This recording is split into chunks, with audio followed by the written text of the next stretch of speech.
segunda parte do Belém Bears. Analisamos agora a reunião de hoje do Banco Central Europeu e das previsões apontadas pela instituição de Frankfurt naquela que é a segunda reunião do ano e a primeira deste mês. Nuno, começando agora por ti, eu destacaria aqui duas ou três citações. Vamos olhar naturalmente para as previsões apontadas ao nível do crescimento económico e também da inflação, mas o facto de Mário Draghi dizer que os riscos negativos para a economia diminuíram, mas quando contrastamos, por exemplo, com estes dados macro ou com estas previsões, temos um crescimento de 1,5% do PIB e uma inflação a rondar, segundo o próprio BCE, os 0%. Portanto, diminuíram, mas resta saber se diminuíram muito ou pouco, porque olhando para estas previsões, para já, podemos dizer que continua tudo muito tímido.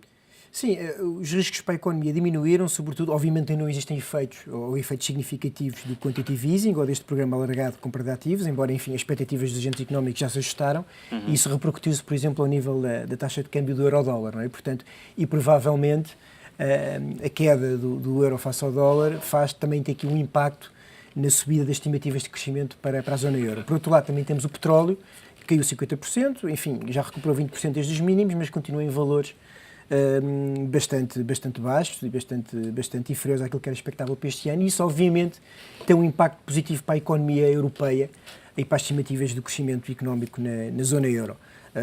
Zona euro que, enfim, relembremos que somos consumidores de petróleo e não somos produtores de petróleo, e portanto este processo de queda do preço do petróleo significa uma transferência de riqueza muito significativa dos produtores para os consumidores.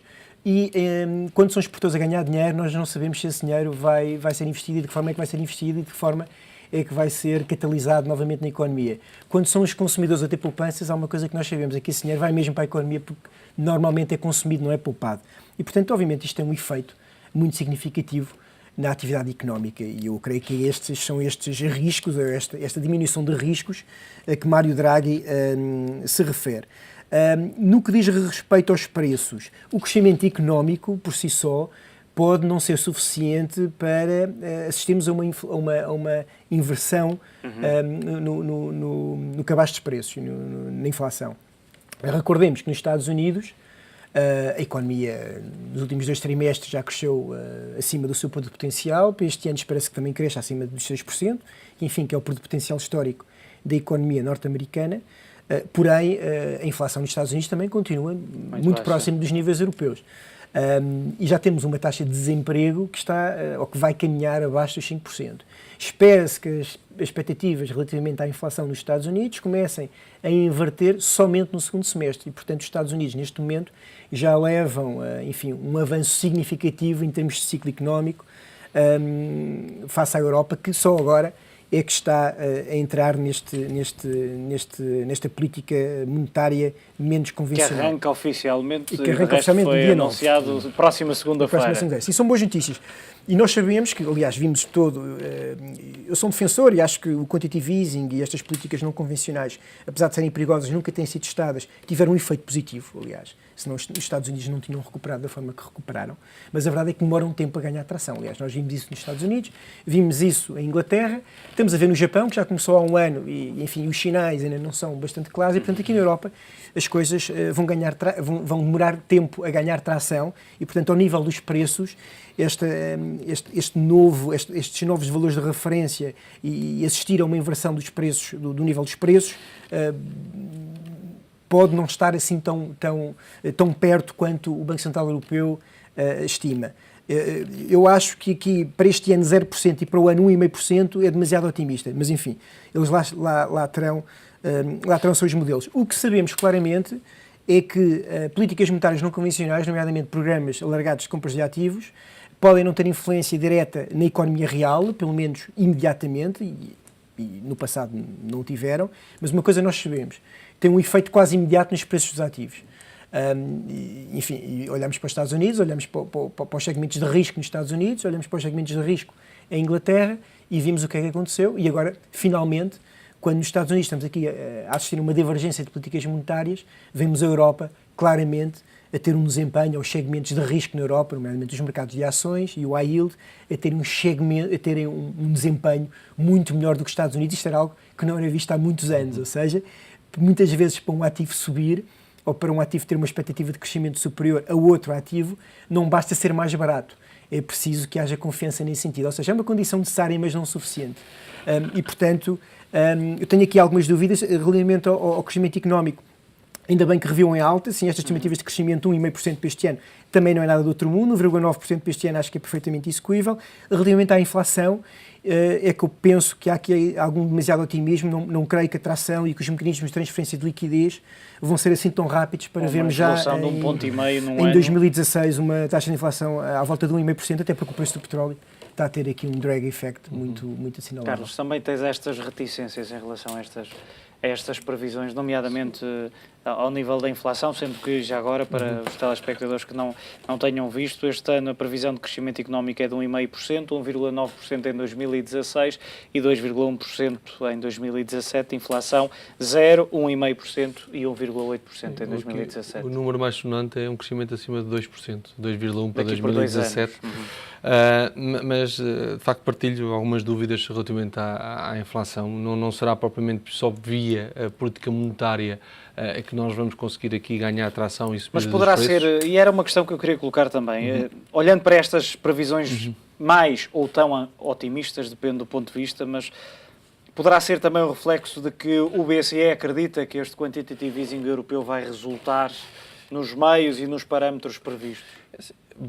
Pelo menos na crença do Conselho de Governadores. Sim. Eu acho que os parâmetros previstos têm aqui uma outra componente, que é o componente das reformas estruturais. E não existindo reformas estruturais, é uma premissa que cai por terra a execução e a aplicabilidade deste mesmo plano de quantitative easing. Que a esse nível a negociação é muito difícil. É cada vez mais difícil, diria mesmo. Mas, relativamente à inflação, aquilo que tenho maiores reservas é relativamente ao facto de 80% da inflação tem duas grandes fontes, a energia e a alimentação. E nós, neste momento, estamos com níveis baixíssimos de inflação ou deflação mesmo dos produtos alimentares e depois também este fenómeno de descida significativa do preço do petróleo, que depois tem repercussões na energia. O complexo energético. Completamente. E isto é difícil de inverter do ponto de vista do Banco Central Europeu, mas creio que há aqui, neste momento, aqueles sinais positivos em que o Mário Draghi identifica, são boa parte não daquilo que é o papel do Banco Central, mas, acima de tudo, da descida forte do preço do petróleo e, se calhar, de forma indireta, admito que sim, o papel do Banco Central relativamente ao euro-dólar e a desvalorização que o euro tem tido nos últimos tempos. E vimos já esta semana, encomendas à indústria na Alemanha subiram bastante daquilo que estava inicialmente previsto, subiram 4,5%. Com duas grandes fontes de procura, quer a procura interna, quer a procura externa, que são claramente sinais da desvalorização e, por outro lado, como dizia o Nuno, a transferência também para os consumidores da redução dos preços de energia. Isto é uma boa notícia e é, sem dúvida nenhuma, uma boa notícia. Falou-se muito esta semana também o facto de, e olhando para a dívida portuguesa, tem estado vazio, tem estado a bater mínimos históricos, também se disse que, precisamente, Portugal poderia ser um dos países mais beneficiados por esta compra de dívida do BCE. Também é essa a vossa opinião? Sim, por variedíssimas razões. Para já, porque não é um daqueles emitentes, em termos absolutos, significativos na União Europeia. A liquidez é relativamente baixa e depois é esta procura por yield, esta procura por risco, que neste momento todas as pessoas, todos os investidores estão à procura e há algumas estruturas de mercado que estão-nos a favorecer. E quando digo estruturas de mercado é a forma como estão montados os próprios mercados e as responsabilidades de algumas entidades, nomeadamente o nível segurador, que coloca este nível de quantitative easing e taxas de juros negativas, está a colocar alguma pressão aquilo que são as responsabilidades dos fundos de pensões, essencialmente. E o que eles estão à procura neste momento é retornos positivos, sabendo de antemão que têm o aval, entre aspas, daquilo que é as compras futuras do Banco Central Europeu, em que vão procurar esses ativos que incorporam maior nível de risco, como pagam melhor, que têm melhores taxas de retorno, para que depois incorporem as suas carteiras para diminuir aquela diferença que é face às suas responsabilidades que têm, ao mesmo tempo que incorporam mais risco nas suas carteiras. E aí vamos então para as classes de maior nível de risco, como sejam as obrigações à yield e as ações, especialmente as ações com bons níveis de dividendos. Isto suporta as classes de risco em termos de ativos financeiros, que nós temos visto com subidas de quase 14% desde o início do ano do mercado de ações europeu, comparativamente àquilo que tem sido a evolução dos Estados Unidos, mas acima de tudo, estas questões elas serão todas validadas a partir do momento em que nós vamos assistir a um aumento da atribuição de crédito às empresas, por um lado, e temos aqui um caso particular nas empresas portuguesas, mas em termos da zona euro, um aumento do financiamento às empresas, um aumento de financiamento às próprias famílias e, por último, uma diminuição da taxa de desemprego, e que é isto, sim, aquele grande variável que o Banco Central Europeu também pretende, que é a diminuição, porque caso continuemos com taxas de desemprego acima dos 11%, que é aquilo que tem essencialmente a zona euro, vai ser difícil criar aqui perspectivas de crescimento de taxa de inflação e esse é também um objetivo do Banco Central Europeu, que haja um maior nível de dinamismo da atividade económica para baixar também a taxa de desemprego. Nuno, partilhando esta opinião e esta perspectiva de que Portugal vai ser dos mais beneficiados com esta compra de dívida, até onde é que poderemos ter, ou até onde poderão ir as yields sobre a dívida, por exemplo, a 10 anos? Não sei, eu creio que os prémios, ou seja, sim, partilho em absoluto esta visão. De facto, Portugal e os periféricos são os países mais beneficiados com isto, até porque, pelo que nós entendemos do discurso do Sr. Draghi, a compra de yields negativas será relativamente limitada, quer dizer, vai sobrar mais dinheiro para a compra de emitentes como Portugal e como os periféricos, que oferecem também mais yield e, portanto, por essa via também somos os mais beneficiados. Sim, eu acho que ainda há aqui algum... enfim, como neste momento o mercado não se está a orientar por fundamentais, e que por fundamentais é muito... enfim, é muito falível dizer qual é que é o prémio de risco que Portugal deveria ter, mas enfim... E essa é outra questão que se tem lançado, é que e eu lia também alguns analistas que diziam é bom, obviamente, para Portugal estas yields tão baixas, mas por outro lado isto parece ter pouco de racional.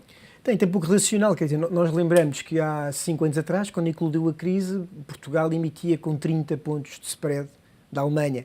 Como se viu, isso não era uma realidade, não era verdade. Agora, sob o ponto de vista fundamental, a economia portuguesa não tinha um grau de comparabilidade e mereceria um prémio de risco superior a 60 pontos base. O que é que acontecia? A estrutura de mercado estava orientada no sentido, como o Carlos disse, para que um país emitente da zona euro nunca iria entrar em default. Essa visão, enfim, mudou significativamente com a história da Grécia e com a história, enfim, dos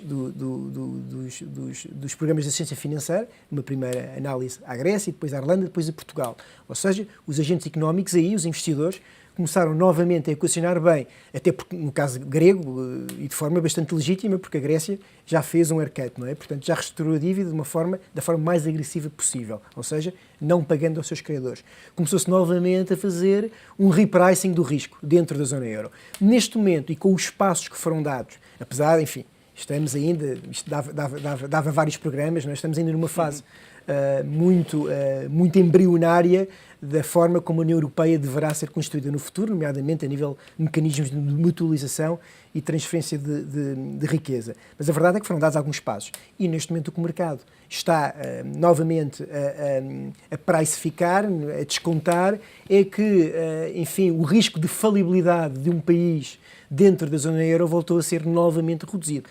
Mas, normalmente, os investidores e os mercados, isto aqui é uma nota de rodapé, olham para as coisas, muitas vezes, com uma lente, enfim, de aumento demasiado elevado, ou seja, para um período demasiadamente curto. Eu acho que daqui a 2, 3 meses o problema grego vai outra vez eclodir, provavelmente vamos ter novamente um processo de negociações bastante duras, enfim, esperemos nós, e acho que esse é o cenário central, que as negociações vão chegar a bom termo, tal como chegaram desta vez, apesar da radicalização das posições, quer de um lado, quer do outro, e que novamente, enfim, o cenário de que um país dentro da zona euro, que esse é o que seria certo, um país que emite em euros, na realidade deverá ter um prémio de risco, mesmo que os seus fundamentais económicos específicos não o reflitam, muito próximo do benchmark, que neste caso é a Alemanha. E hoje, e porque ficamos sem tempo, terminar só com também um alerta deixado por Mário Draghi na habitual conferência de imprensa, quando questionado sobre a questão da Grécia, a dizer que o BCE é uma instituição económica e não, e é esta a expressão, não é regida por questões políticas. Portanto, aqui uma mensagem, eu diria que não apenas à Grécia, mas também aos vários países que têm participado nesta negociação para dar mais tempo ao país e outras condições. Embora há uma tecnicidade, é que o Banco Central Europeu, apesar de não ser de facto uma instituição política, pode empurrar, por causa de uma questão técnica, a Grécia para fora da zona euro. E é provavelmente a única instituição que o pode fazer dentro da zona euro. Fica feita a nota, Nuno Serafim Carlos Almeida, muito obrigado. Já sabe, os altos e baixos dos mercados estão de regresso na próxima semana com o Bloomberg. Até lá, faça bons investimentos.